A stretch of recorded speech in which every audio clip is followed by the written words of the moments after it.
marco de persistencia por pequeños cambios, con la hipótesis de que la democracia uruguaya también está mutando. Y eso es a lo que quiero referir. En primer lugar, por lo general la ciencia política le da poca trascendencia a la campaña. Yo creo que en la nueva política las campañas cada vez van a tener más incidencia. Lo cual no quiere decir que el que gane la campaña gane finalmente la elección. Pero en estos escenarios volátiles, ganar la campaña en un escenario de dos grandes mitades más o menos paritarias, bueno, es decisivo. Nosotros tenemos experiencias muy cercanas de candidatos que entraron en la campaña con un gran margen de favoritismo. Particularmente el doctor Sanguinetti en el año 94 entró en la campaña con una distancia de 20, 30 puntos por encima del que le seguía. Y sin embargo, terminó en aquel escenario realmente impresionante de una suerte de triple empate en donde entre el primero, que fue el Partido Colorado, y el tercero, que fue el Frente Amplio, hubo 2% de diferencia. 39 y fracción, 30 y fracción, 31 y fracción. Y recuerden que en noviembre, el candidato, todavía imperaba la ley de lemas, el candidato que tenía mayoría de votos dentro del Partido Nacional, que era el doctor Volonté, pasó por primera vez al doctor Sanguinetti. Y Volonté, el amigo Volonté, a quien conozco muy bien y quiero mucho, que es un burrero de ley, decía: caballo que alcanza no pierde.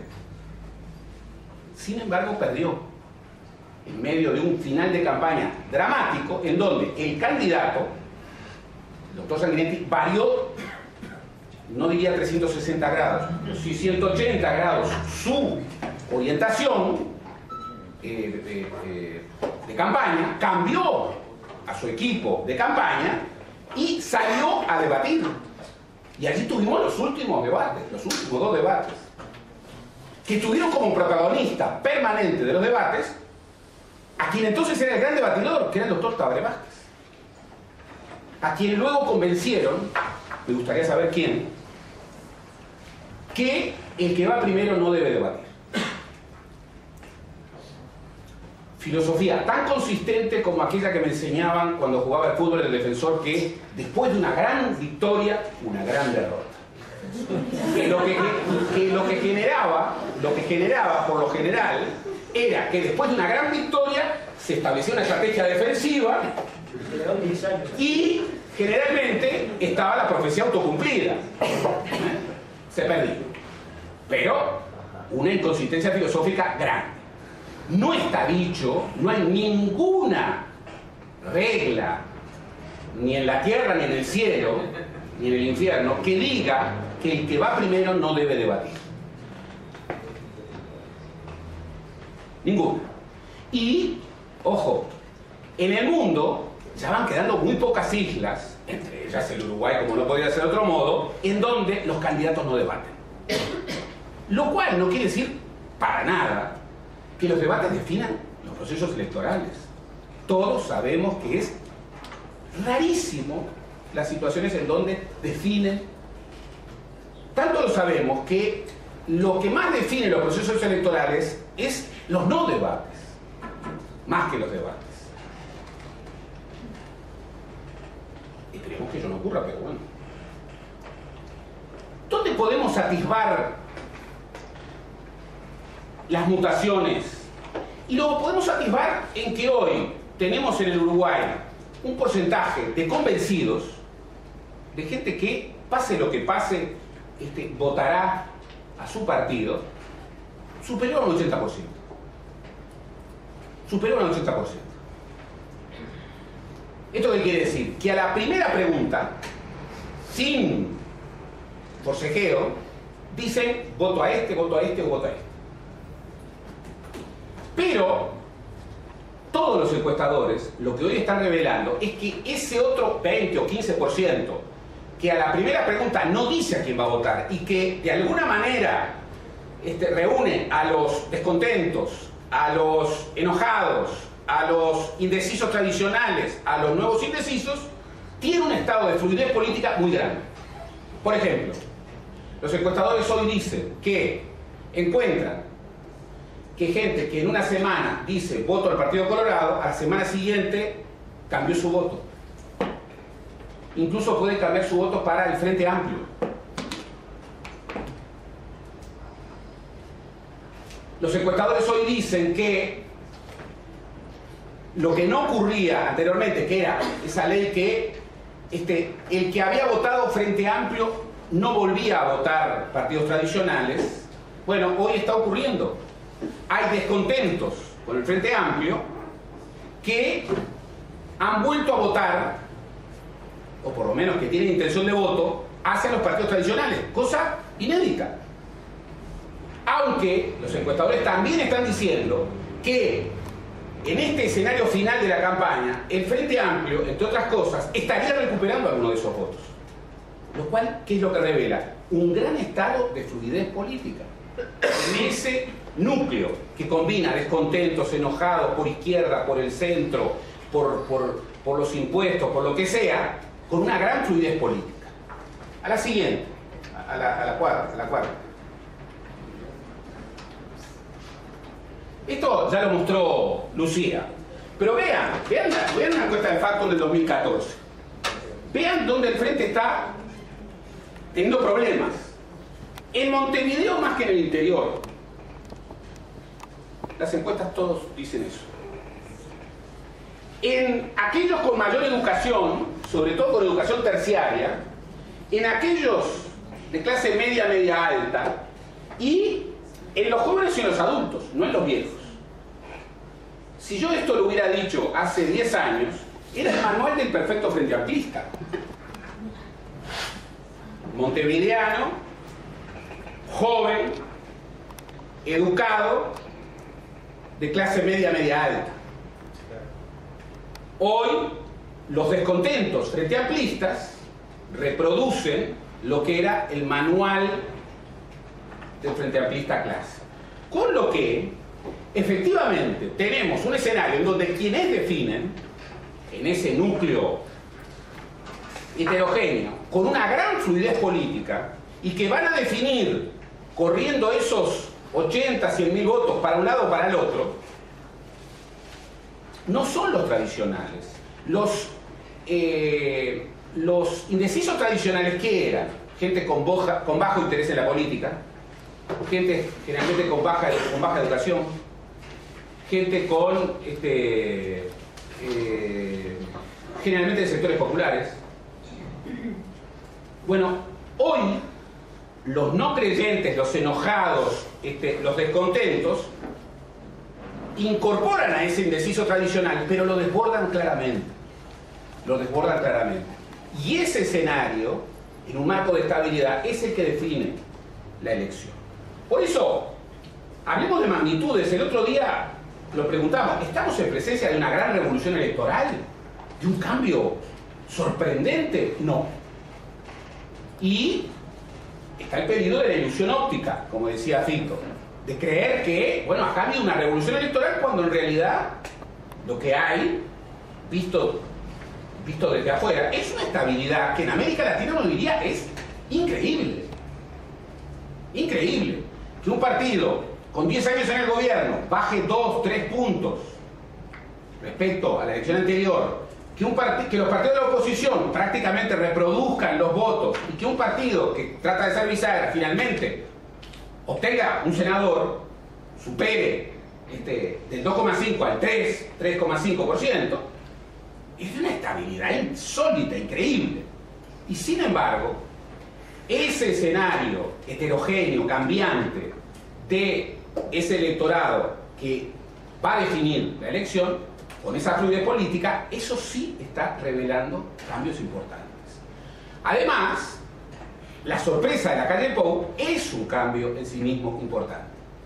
Entre otras cosas, porque ha prosperado y tiene algunos elementos que son inéditos. ¿Qué elementos? Los elementos ideológicos, programáticos, en modo alguno. aun cuando no es una temática que le guste mucho al doctor Luis Alberto Lacalle Pou, el tema ideológico, cuando ha hablado de su ideología, ha dicho: yo soy un liberal individualista o un liberal conservador. Lo mismo que hace 100 años decía su bisabuelo, y lo mismo que hace 30 años, 25 años, 20 años, 5 años y hoy dice su padre: liberal conservador, liberal individualista. Pero su padre, hace 5 años, después de perder con Mujica y después de construir un relato en donde su elección estaba perdida, trató de explicar su derrota, en un relato obviamente intencionado, diciendo: yo no entiendo a esta sociedad y esta sociedad no me entiende a mí. Lo cual es la definición más perfecta que he encontrado en la historia política del país de un político de raza, de un gran líder que ha sido presidente de la República y que al final de su carrera política quiere explicar por qué finalmente se tiene que jubilar. Porque la sociedad no lo entiende y él no entiende la sociedad. Pero entonces, ¿cuál es el cambio de un hijo que piensa ideológicamente básicamente lo mismo, que no está presentando novedades en el aspecto semántico y que cambió la elección? Le cambió en primer lugar el libreto a los otros partidos. La innovación o la renovación, como diría Gabriel, es sintáctica, es una comunicación diferente, es un estilo diferente, es un formato diferente. Y las formas, por supuesto, que importan mucho en política. Importan tanto que nunca hay que menoscabarlas. Las formas importan mucho. Muchísimo. Importan tanto que, por ejemplo, alguien que nunca hubiera pensado que iba a presidir la República, como el actual presidente José Mujica, bueno, ha sido presidente de la República y ha terminado siendo un éxito viral a nivel internacional. Lo cual no habría podido soñar, no digamos hace 20 años, hace 5 años, hace 4 años, hace 3 años. Y está terminando su periodo con un margen de popularidad muy alto. La gran innovación, la gran novedad de Lacalle Pou es una novedad sintáctica, comunicacional, no semántica, no ideológica. Sin embargo, hay algunos, todavía es una hipótesis muy provisoria, que dicen que hay algo de lo que permitió a Mujica ser presidente en este proceso que a Lacalle lo permite por lo menos competir en un escenario de incertidumbre. Uno, hay que pensar para encontrar personas más contradictorias que José Mujica y Luis Alberto Lacalle Pou. Por ejemplo, no se visten en la misma boutique. No se cortan el pelo de la misma forma. No viven en el mismo barrio. No hablan de la misma forma. Pero estaríamos tan seguros de decir que no tienen nada en común en cuanto a lo que significan como innovación sintáctica respecto a la política tradicional uruguaya. Yo creo que ahí habría que rascar un poco. Habría que rascar un poco. Por de pronto, no hubo nunca un presidente de la República que saltara de ser diputado sin haber construido un liderazgo en un sector de su partido, sin construir un liderazgo del partido y sin ser un referente nacional con capacidad de convocatoria a la interlocución con los otros partidos, que pueda enfrentar la posibilidad de convertirse en el presidente de la República. Y además, teniendo 41 años, con el pecado terrible de parecer que tiene 30. Y hacer la vela, no, la vela, no, la bandera. Y planteando un eje de campaña, la verdad que bastante pobre, lo nuevo contra lo viejo. Sin embargo, si esto ocurrió y si no parece derrumbarse el candidato, aun cuando hay ciertas evidencias de que en este cierre antes de octubre, la calle Pou no está llegando de la mejor manera. El Partido Colorado vuelve a mostrar que es un buen, que termina bien la carrera. Lo que pasa es que, claro, si uno empieza a correr como velocista, después que le sacaron 100 metros, obviamente va a mejorar su medición, pero no va a pelear. Y eso es lo que hizo Bordaberry. Bordaberry, después de la perplejidad de un nuevo contendor, con quien tenía que debatir, porque tenía un electorado en común que disputar, lo empezó a hacer y lo frenaron. Y se dejó frenar. Y ahora vuelve a disputarlo, y resulta que cuando le disputa el electorado, le va bien. Pero claro, lo hizo muy poco. Entonces no va a competir en segundo lugar. Y el Frente Amplio, bueno, a pesar de los descontentos, que es un fenómeno inédito, descontentos frente amplistas casi no había después de la primera presidencia. Los descontentos frente amplistas son después de los 10 años de presidencia, después de los 10 años de gobierno.